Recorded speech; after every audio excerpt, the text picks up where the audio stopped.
Hello friends, welcome back to current affairs funda. और आज हम देखेंगे करंट अफेयर्स की जो सीरीज़ है हमारी, जहाँ पे हम एमसीक्यूज डिस्कस करते हैं द हिंदू के। ओके, तो आज हम कवर करने वाले हैं 7 से लेके 10 जून के MCQs. So let's get started. Please इस वीडियो में अंत तक बने रहिएगा ताकि आपको जितने भी क्वेश्चंस हैं वो क्लियर हो सके। ओके, और आपसे एक रिक्वेस्ट है कि कोशिश ये करा करें कि जब भी कोई क्वेश्चन डिस्प्ले होता है तो पहले उसे पॉज करके आप उसका आंसर करें और उसके बाद वीडियो को कंटिन्यू करें, रिज्यूम करें। ओके, फिर वहाँ पे आप अब चेक कर सकते हैं कि how many questions you get correct और how many you get wrong. Okay, so let's get started. First question है, which of the following India's solar ferry to participate in Gustave Trouve event. Okay, basically एक international event है जहाँ पे ये participate करने वाला है। ओके, तो यहाँ पे जो करेक्ट ऑप्शन है वो ऑप्शन नंबर ए आदित्य। तो उस पर्टिकुलर फेरी जो कि फुल्ली सोलर है उसका नाम है आदित्य। तो इंडिया जो सोलर फेरी है वो सेल इनटू ग्लोबल कॉन्टेस्ट, ये कहना है, और ये इसका नाम है आदित्य। ओके, इसके बारे में कुछ और इम्पोर्टेंट चीज़ें देख लेते हैं। ओके, जो गुस्तावे थ्रो इवेंट है ये बेसिकली एक बोट अवार्ड होता है। ओके, जो कि मेमोरी में बनाया जाता है किसके, गुस्तावे थ्रो के। ये एक फ्रेंच इलेक्ट्रिकल इंजीनियर और पायनर थे किसमें, इलेक्ट्रिक कार्स और बोट्स में। ओके, आदित्य जो है हैज़ अ वेरी लो पर किलोमीटर एनर्जी कॉस्ट, और जो ऑपरेट करता है वो 22 ट्रिप्स करता है per day, covering a total of 66 kilometre, जो कि एक बार में 75 लोगों को ले जा सकता है एक ट्रिप में। ठीक है, इसको 180 रुपये पर डे लगता है एनर्जी कॉस्ट में, कंपेयर टू किसके, अगर कंपेयर करें डीजल रन फेरी जो कि 8,000 रुपये उसका कॉस्ट होता है।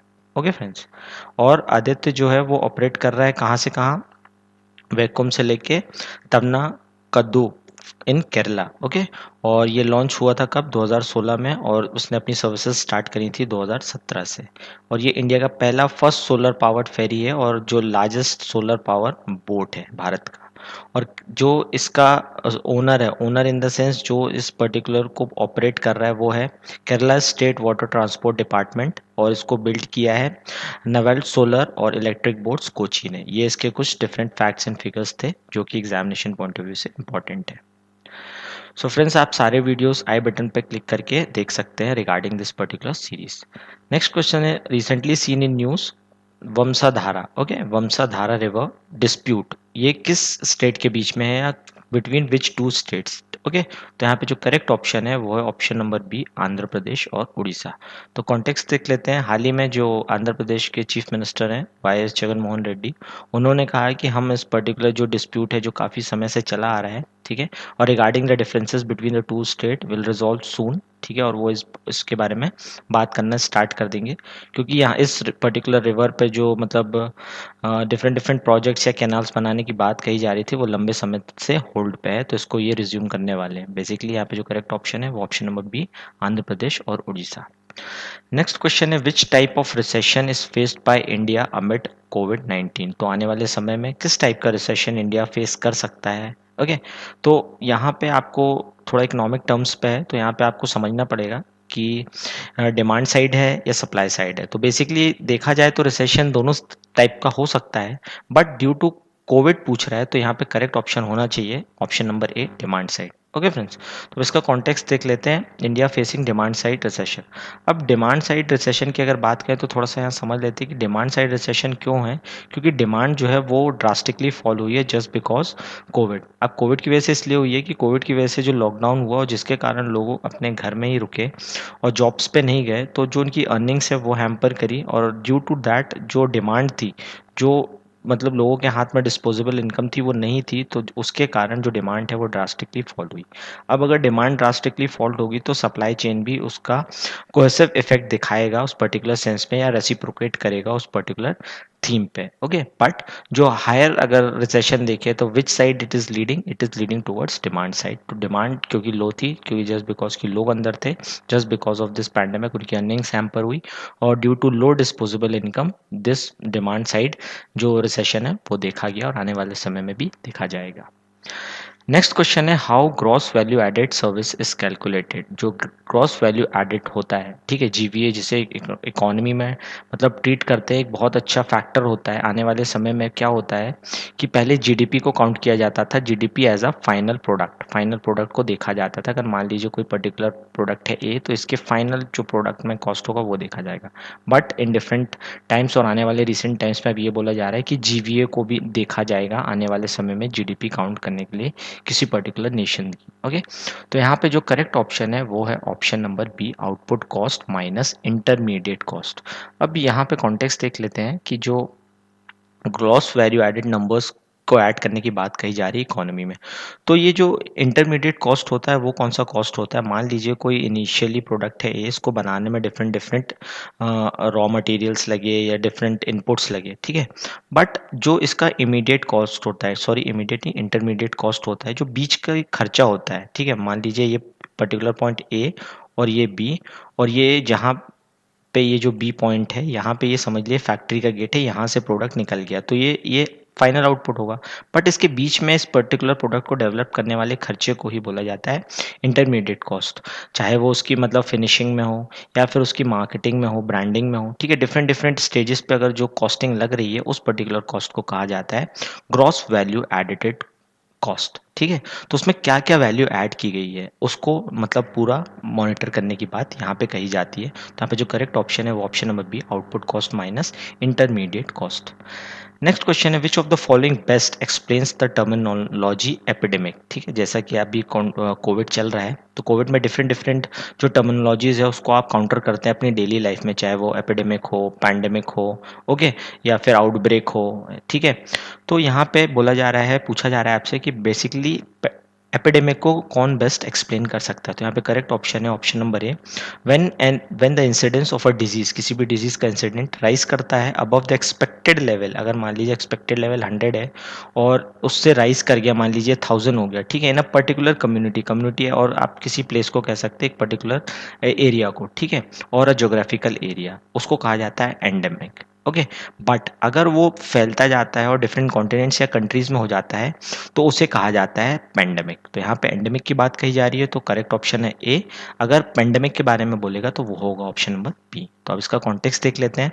तो कॉन्टेक्स्ट ये है कि हिंदू में डिफरेंट टर्मिनोलॉजीज आई है, ठीक है, जहाँ आप इसको रेफर करके इसको पढ़ सकते हैं कि कम्युनिटी ट्रांसमिशन क्या होता है, कॉन्टैक्ट ट्रेसिंग क्या होता है, RT-PCR टेस्ट क्या होता है।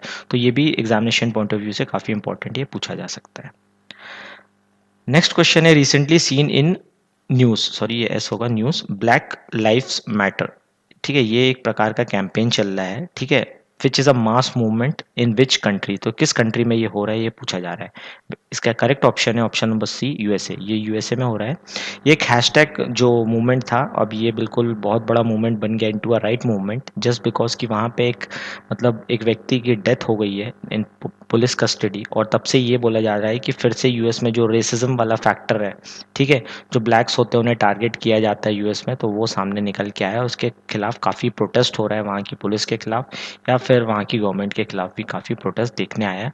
और ये प्रोटेस्ट अब यूएसए में बस नहीं है, ये डिफरेंट डिफरेंट कंट्रीज में भी अब ये ग्रोन अप हो रहा है और धीरे धीरे ये लूप ले रहा है आने वाले समय में। ओके फ्रेंड्स, तो ब्लैक लाइव्स मैटर ये बेसिकली हैशटैग मूवमेंट है जो कि यूएस में चलाया गया, यूएस में काफ़ी पॉपुलर हुआ इस समय।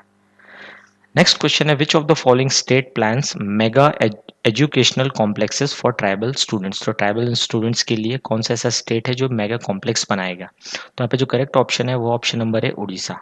ओके, तो उड़ीसा प्लान कर रहा है मेगा एजुकेशनल कॉम्प्लेक्सेस को फॉर ट्राइबल स्टूडेंट्स, जहाँ पे वो क्या करेगा, मतलब वहाँ पे उन्हें सुधार करेगा, ठीक है, और मतलब उनकी जो लाइफ से रिलेटेड डिफरेंट डिफरेंट पर्सपेक्टिव है तो उन पे वर्क करेंगे, और उन्हें एक मतलब एट द एंड उन्हें एक मतलब एक अच्छा बेहतर इंसान बना के निकालना है वहाँ से। ओके, और ये बेसिकली वर्क करेगा क्लास 1 टू क्लास 12 के स्टूडेंट्स को, मतलब जितनी सारी सुविधाएं होंगी मतलब जो कि एक नॉर्मल स्टूडेंट को मिलती है, ठीक है, डिफरेंट मेट्रोज पे, तो यहाँ पे भी वो उस पर वर्क करने की बात कह रहे हैं। कहाँ पे, उड़ीसा में होगा ये। नेक्स्ट क्वेश्चन है which of the following state recently completed 37%। Okay friends, ये बहुत बड़ा नंबर है। 37% of its yearly target under MNREGA in 2 month. Just in 2 months कौन सा ऐसा स्टेट है जिसने अपना 37% टारगेट कंप्लीट कर लिया है, जो कि मनरेगा के अंतर्गत दिया जाता है 2 महीने के अंदर? तो यहाँ पे करेक्ट ऑप्शन है छत्तीसगढ़। तो छत्तीसगढ़ में ने कंप्लीट कर लिया है टारगेट अपना। बेसिकली ये इतना ह्यूज मतलब जो राइज है वो इसलिए हुआ है जस्ट बिकॉज ऑफ कोविड, और कोविड के बाद जितने भी माइग्रेंट लेबर है वो बैक टू अपने होम आए या होम स्टेट आए, तो वहाँ पे उनको जो जॉब थी वो जॉब करने के लिए मतलब MNREGA is the best suitable job under this particular pandemic. तो यहाँ पे छत्तीसगढ़ ने ये काफ़ी अच्छा इंप्रूवमेंट दिखाया है, और इससे ये साबित हो रहा है कि अगर सारे स्टेट्स अगर इसी मतलब तर्ज पे काम करेंगे तो जो माइग्रेंट लेबर या फिर जो मतलब वो अपनी जॉब सिक्योरिटी से रिलेटेड जो नाखुश थे, अब वो यहाँ पे एटलीस्ट सम मतलब something is better than nothing, आपने कोट सुना होगा, तो यहाँ पे वो वर्क कर सकता है। तो यहाँ पे वो कुछ ना कुछ अर्निंग कर सकते हैं rather than sitting idle in their homes. Next question है, how many countries comes under Persian gulf? तो यहाँ पे पूछा जा रहा है पर्शियन गल्फ के अंतर्गत कितनी कंट्रीज आती हैं। ओके, तो यहाँ पे करेक्ट ऑप्शन है option number D. Okay, 8 countries. तो यहाँ पे दिया है 8 कंट्रीज, जहाँ पे Bahrain, Iran, Iraq, Kuwait, Oman, Qatar, Saudi Arabia and UAE, ये 8 कंट्रीज है। अब ये रेफरेंस ये है कि जो हमारे पूर्व वाइस प्रेसिडेंट है हामिद अंसारी, उन्होंने ये कहा है कि जो पर्शियन गल्फ के लिटोरल स्टेट्स हैं वहाँ पे cooperative security is the key, यानी भारत को आने वाले समय में मतलब एक अच्छा मतलब बैलेंस बना के चलना पड़ेगा वहाँ के मेंबर्स के साथ, या पर्टिकुलर 8 कंट्रीज के मेंबर्स के साथ। जस्ट बिकॉज कि ये ऑयल सप्लाइंग नेशंस हैं, ठीक है, प्लस भारत यहाँ से बहुत सारे आयात निर्यात करता है, प्लस यहाँ पे जो इंडियन डायस्पोरा है यानी भारतीय लोग जो रहते हैं उनकी भी तादाद ज़्यादा है। ओके, और ये बेसिकली लो वेज अर्नर्स होते हैं जो कि higher number of remittances Bharat में भेजते हैं, जो कि इन टर्म्स ऑफ बीओपी यानी बैलेंस ऑफ पेमेंट, या फिर जो मतलब भारत को डॉलर्स में पेमेंट करना होता है दूसरे आयात और निर्यात के, उसलिए काफ़ी इंपॉर्टेंट होता है। ये रेमिटेंसेस के तौर पे भी देखा जा सकता है, ये काफ़ी इंपॉर्टेंट फंक्शनिंग होती है कि अपने डायस्पोरा को बचा के रखने के लिए या फिर उस कंट्री से एक अच्छे रिलेशन या कॉर्डियल रिलेशन बना के रखने के लिए, अगर आपका डायस्पोरा वहाँ पे जो प्रेजेंस है उसका प्रेजेंस बहुत ज़्यादा है। तो ये बेसिकली 8 कंट्रीज होती है पर्शियन गल्फ में।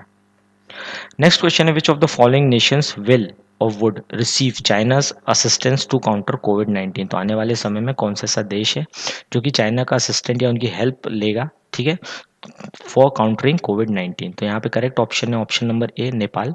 हालांकि आने वाले समय में नेपाल लेगा, ठीक है, बट यहाँ पे अगर देखा जाए तो इन सभी ने ले चुका है, बांग्लादेश ने ले चुका है, श्रीलंका ने ले चुका है, और म्यांमार ने भी ले चुकी है किसकी, चाइना की हेल्प। बट ये क्वेश्चन पूछ रहा है विल एंड वुड, ठीक है, आने वाले समय में। तो यहाँ पे करेक्ट ऑप्शन है ऑप्शन नंबर ए, नेपाल। ओके, तो नेपाल में होस्ट पीएलए जो पीपल लिबरल आर्मी है उनकी, ठीक है, वो यहाँ पे जाएंगे और फिर वहाँ पे लोगों को मतलब जो पीपल्स लिबरेशन आर्मी है वो यहाँ डील करेगी हाउ टू ट्रीट कोविड-19 पैंडमिक जो है उससे कैसे आप मतलब निजात पा सकते हैं, उसके बारे में यहाँ पे ट्रीटमेंट करेंगे। तो बेसिकली यहाँ पे देखने वाली और समझने वाली सिर्फ एक ही बात है कि चाइना जो है वो अपनी प्रेजेंस फील कराने के लिए मतलब कुछ भी कर सकता है। अब ये आप देखिए, अब ये जा रहे हैं दूसरे देशों में मदद करने के लिए, जब ये कहा जा रहा है कि ये खुद ही इस पर्टिकुलर चीज़ों के पीछे है, बट ये प्रूवन नहीं है, बट लोग ऐसी बातें कह रहे हैं। ओके, मतलब ये प्रूवन नहीं है अभी तक कि इसके पीछे चाइना है, बट यहाँ पे जो बात कही जा रही है वो ये कही जा रही है कि अब ये सॉफ्ट डिप्लोमेसी की तरफ बढ़ रहे हैं। इन्होंने हार्ड डिप्लोमेसी ट्राई कर ली है, चाहे वो इंडियन बॉर्डर्स पे हो या फिर साउथ चाइना सी में हो, अब ये बढ़ रहे हैं किसकी तरफ, सॉफ्ट डिप्लोमेसी की तरफ बढ़ रहे हैं। तो अब ये कहाँ जाने वाले हैं, ये नेपाल जाने वाले हैं। इससे पहले इन्होंने डिफरेंट अदर नेशंस, चाहे श्रीलंका हो, बांग्लादेश हो, म्यांमार, वहाँ भी अपने हेल्प प्रोवाइड करा चुके हैं। नेक्स्ट क्वेश्चन है, expand the term MCLR। Okay, MCLR commonly seen in news. तो MCLR का जो फुल फॉर्म होता है वो होता है marginal cost of lending rates. Okay, तो marginal cost of lending rates के बारे में इसलिए कहा जा रहा है क्योंकि होम लोन अब चीपर होने वाले हैं, क्योंकि SBI ने अपने रेट्स कट्स कर दिए हैं। ओके, तो marginal cost of lending rate ये होता है बेसिकली कि पहले क्या होता था, पहले अगर RBI किसी भी मतलब रेपो रेट को अगर रिड्यूस कर रहा है या रेपो रेट को बढ़ा रहा है तो उसका जो मतलब एडवांटेज या डिसएडवांटेज होता था, डिसएडवांटेज तो जल्दी पहुंच जाता था कस्टमर तक, लेकिन जो एडवांटेज है वो नहीं पहुंचता था। तो 2016 में ये किया गया कि ये नई पॉलिसी लेके आई जहाँ पे जो बैंक रेट्स होते थे, ठीक है, जो कि जहाँ पे वो डिसाइड करते थे, तो ये एक प्रकार का ये मिनिमम रेट होता है, इससे लोअर वो किसी को लेंड नहीं कर सकते, MCLR। ओके, तो यहाँ पे जो फुल फॉर्म है वो है MCLR का, marginal cost of lending rates. Next question है which of the following manages mutual funds. तो मतलब निम्नलिखित में से कौन से लोग या which of the options manage mutual funds, जो म्यूचुअल फंड्स होते हैं, क्या वो एसेट मैनेजमेंट कंपनी करते हैं या फिर फंड मैनेजर करते हैं। तो यहाँ पे करेक्ट ऑप्शन जो है वो ऑप्शन नंबर सी, बोथ, दोनों ही मैनेज करते हैं। अब बेसिकली ये एक प्रकार के इन्वेस्टमेंट बैंकर्स होते हैं, जहाँ पे क्या होता है डिफरेंट लोगों की जो पैसे होते हैं, मान लीजिए A to Z लोग हैं, यहाँ पे एक पूल बनाया जाएगा, लार्ज सम ऑफ पूल, जहाँ पे बहुत सारा पैसा इकट्ठा कर लिया जाएगा, फिर इन्हें डिफरेंट डिफरेंट जगहों पे इन्वेस्ट किया जाएगा और फिर उससे जो रिटर्न आएगा वो इन लोगों को वापस डिफरेंशिएट करके या डिवाइड करके दे दिया जाएगा। अब ये जो इन्वेस्टमेंट होगा वो हो सकता है बॉन्ड्स में करें, ठीक है, शेयर में करें, या फिर डिफरेंट जो गवर्नमेंट सिक्योरिटीज होती है उसके अंतर्गत करें। ओके फ्रेंड्स, तो यहाँ पे क्या होता है, यहाँ पे ये कहने की बात रहती है कि आप अपने सारे जो एग्स होते हैं, don't keep your eggs in a single basket. तो ये जो इन्वेस्टमेंट बैंकर्स होते हैं या डिफरेंट म्यूचुअल फंड्स कंपनीज होती है, वो यहाँ पे लोगों को इन्वेस्टमेंट को मतलब क्या करती है, डाइवर्सिफाई करती है, और उससे उसके बाद उनकी जो अर्निंग्स होती है, उससे जो इंटरेस्ट अर्न करती है, वो उन्हें डिफ्रेंशिएट करती है। ठीक है, तो यहाँ पे ये क्या करते हैं, ये जो total fund minus management cost, ठीक है, तो ये जो होता है फिर इनका ये टोटल मनी हो जाता है, या आप कह सकते हैं टोटल इन्वेस्टमेंट हो जाता है। ठीक है, अब इसका कॉन्टेक्स्ट देख लेते हैं। कॉन्टेक्स्ट ये है कि फ्रैंकलिन टेम्पल्टन नाम की एक म्यूचुअल फंड कंपनी है, जो कि एक यूएस बेस्ड कंपनी है। ठीक है, उसने लगभग अपनी 6 स्कीम्स को यहाँ पे बंद कर दी। बंद इसलिए कर दिया क्योंकि उनको लगा कि आने वाले समय में इन पर्टिकुलर स्कीम से उस पर्टिकुलर इन्वेस्टर का नुकसान होगा। ठीक है, और ये जो पर्टिकुलर स्कीम है उसमें लगभग 25,000 करोड़ रुपए की बात यहाँ पे कही जा रही है। तो ये जो 6 स्कीम बंद करी है उसी के बारे में यहाँ पे इस पर्टिकुलर सेंस में ये बात कही जा रही है। ठीक है, कि अब ये क्यों बंद कर रहे हैं, और अगर ये म्यूचुअल फंड्स है तो आने वाले समय में उनको लग रहा था कि आने वाले समय में ड्यू टू कोविड यहाँ पे काफ़ी नुकसान हो सकता है किसी भी इन्वेस्टर का, तो ये बंद करना चाह रहे हैं। ये कहना है बेसिकली फ्रैंकलिन टेम्पल्टन का। बट जो इन्वेस्टर्स हैं उनका तो नुकसान ही है। अब मान लीजिए किसी ने 1 लाख रुपए उस पर्टिकुलर स्कीम में जमा कराए हैं, तो आने वाले समय में उसको टेंशन इसके ऊपर अर्निंग की नहीं है, उसको टेंशन है इस पर्टिकुलर 1 लाख की कि क्या जो डिपॉजिटेड अमाउंट था, जो इनिशियल अमाउंट था, वो पूरा रिकवर होगा या नहीं। और कंपनी इसके ऊपर कोई भी जवाब नहीं दे रही हो, वो बोल रहे हैं हो सकता है इस पे भी कुछ मतलब वैल्यू का डेप्रिसिएशन हो, आपको पूरे पैसे ना मिले। ओके, नेक्स्ट क्वेश्चन है identify correct statement with respect to new categorization of MSME sector. Okay, तो यहाँ पे बेसिकली जो सारे ऑप्शन है वो सही है। जहाँ पे जो माइक्रो इन्वेस्टमेंट होगा वो कि लेस देन 1 करोड़ होगा और turnover less than 5 crore. Small investment होगा जो लेस देन 10 करोड़ होगा, turnover less than 50 crore. Investment जो होगा मीडियम सेक्टर में वो होगा लेस देन 20 करोड़ और टर्नओवर होगा लेस देन 100 करोड़। ये किस कॉन्टेक्स्ट में कही जा रही है, क्योंकि हाल ही में जो फाइनेंस मिनिस्टर हैं उन्होंने ये कहा है कि जो प्राइवेट फर्म्स हैं या प्राइवेट बैंक्स हैं, क्या वो इस पर्टिकुलर स्कीम से रिलेटेड या एमएसएमई सेक्टर को मतलब इसका लाभ पहुंचा रहे हैं या नहीं पहुंचा रहे हैं फॉर देयर रिवाइवल। ओके, जब इनके रिवाइवल की बात कही जा रही है, क्योंकि यहाँ ये जो सेक्टर होता है एमएसएमई सेक्टर, ये होता है largest employment creator sector. Okay, कहाँ पे, भारत के अंतर्गत सबसे ज़्यादा जॉब इसी सेक्टर में निकलती हैं या फिर ये क्रिएट करता है। ओके, अब इसको रिवाइव करना सबसे इम्पोर्टेंट होगा बिकॉज टू जो इकोनॉमी है उसको मतलब पूरे ट्रैक पे लाने के लिए। तो जो फाइनेंस मिनिस्टर है उन्होंने हाल ही में ये कहा कि प्राइवेट बैंक्स को ये देखा जाएगा या बोला जाएगा कि वो भी इस पर्टिकुलर स्कीम के अनुकूल ही काम करें, या फिर उन पे मतलब अपने जो फैक्टर्स हैं या फिर जो अपने इन्वेस्टमेंट्स हैं वो उन तक पहुंचाएं या फिर उन्हें लोन दें। ओके, ये बेसिकली इस पर्टिकुलर सेंस में था क्वेश्चन।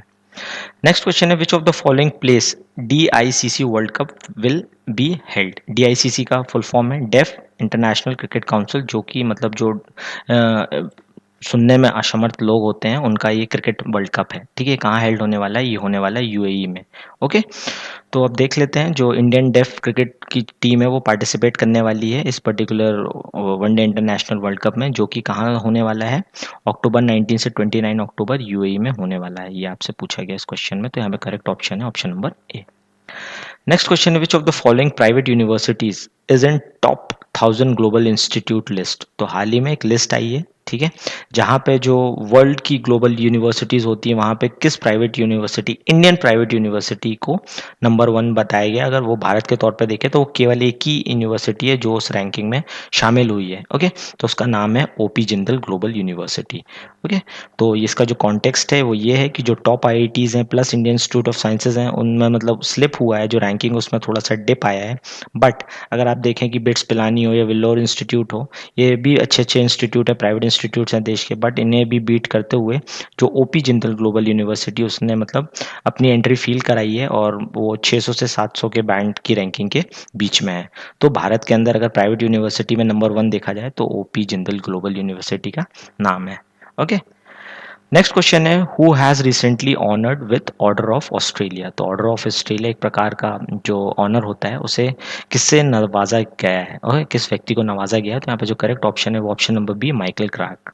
तो माइकल क्लार्क को ऑर्डर ऑफ ऑस्ट्रेलिया से ऑनर किया गया है। बेसिकली ये टीम के कैप्टन थे जब इन 2015 में ऑस्ट्रेलिया ने वर्ल्ड कप जीता था अगेंस्ट न्यूजीलैंड। ओके,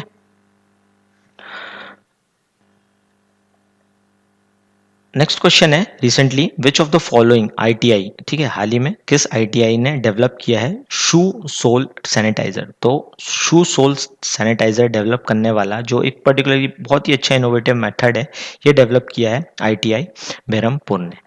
अब देख लेते हैं इसका पर्टिकुलर कॉन्टेक्स्ट। तो आई जो अफोर्डेबल शू सोल सैनिटाइजर डेवलप किया, ये बेसिकली इस टाइप की एक मशीन होगी जहाँ पे आप खड़े हो जाएंगे तो आपका जो पूरा जो शू है प्लस उसके सोल है ठीक है, उस पर्टिकुलर डिवाइस को, ये पोर्टेबल डिवाइस है ठीक है, उसको सैनिटाइज कर देगी। Just because due to this COVID different different measures और डिफरेंट डिफरेंट इनोवेटिव मेजर्स अलग अलग जगहों से निकल के आ रहे हैं at the cheapest possible cost. Okay, तो यहाँ पे जो करेक्ट ऑप्शन है वो है आईटीआई बहरमपुर। नेक्स्ट क्वेश्चन है recently which country became free from COVID 19, या फिर किस कंट्री ने डिक्लेयर किया है कि वो अब मतलब उनके देश में कोई भी एक भी पॉजिटिव केस या एक भी केस नहीं है कोविड 19 का। तो यहाँ पे करेक्ट ऑप्शन है ऑप्शन नंबर बी, न्यूजीलैंड। तो न्यूजीलैंड ने अपने आप को फ्री किया है किससे, कोविड 19 से। नेक्स्ट क्वेश्चन है रिसेंटली गवर्नमेंट ऑफ इंडिया, ठीक है, फाइनलाइज किया है एक इंस्ट्रूमेंट जहां पे जो फाइलिंग ऑफ जीएसटी रिटर्न है, अगर मान लीजिए किसी भी वेंडर का या किसी भी मतलब व्यापारी का जीएसटी रिटर्न निल है या फिर जीरो है, तो वो कैसे मतलब उसे फाइल कर सकता है, किस न्यू मेथड से। तो ये है बेसिकली एसएमएस के द्वारा वो फाइल कर सकते हैं। तो GST return bye SMS for nil tax liability businesses, ठीक है। तो यहाँ से लगभग 22 लाख रजिस्टर्ड टैक्स पेयर्स जा सकते हैं, जो कि पहले उन्हें एक पोर्टल में जाना पड़ता था, फिर वहाँ से निल कार्ड फाइल करना पड़ता था। अब डायरेक्टली बाय मतलब एक एसएमएस करेंगे, फिर उन पे ओटीपी नंबर आएगा, उसके बाद वो उसे रजिस्टर कर सकते हैं या फिर अपना निल का टैक्स फाइल कर सकते हैं अंडर जीएसटी रिटर्न्स।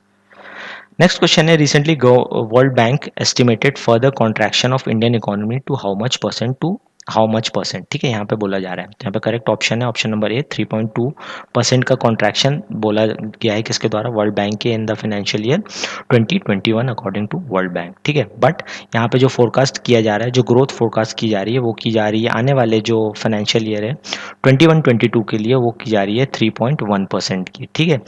मतलब जो ग्रोथ है इससे आने वाले साल का, उससे ज़्यादा का कॉन्ट्रैक्शन बता रहा है कौन, वर्ल्ड बैंक। यहाँ पे सिर्फ ये समझने की बात है।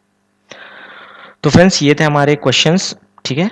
तो आप अपने फीडबैक दीजिए और आप अपने कमेंट्स भी दीजिए। ओके, कमेंट्स बहुत ज़्यादा इंपॉर्टेंट है, प्लीज़ अपने फ्रेंड्स के साथ भी इसे शेयर कीजिए, इससे काफ़ी मोटिवेशन मिलता है फॉर क्रिएटिंग नेक्स्ट वीडियोस, ठीक है। Okay friends, so bye bye, take care, till we meet in next video. तब तक के लिए हमारे चैनल पे एक पॉलिटी सीरीज चल रही है जो कि एग्जामिनेशन पॉइंट ऑफ व्यू से भी डिज़ाइन की गई है। तब तक के लिए लाइक कीजिए, चैनल को सब्सक्राइब कीजिए और अपने फ्रेंड्स के साथ भी इसे शेयर कीजिए। Till we meet in next video, be safe.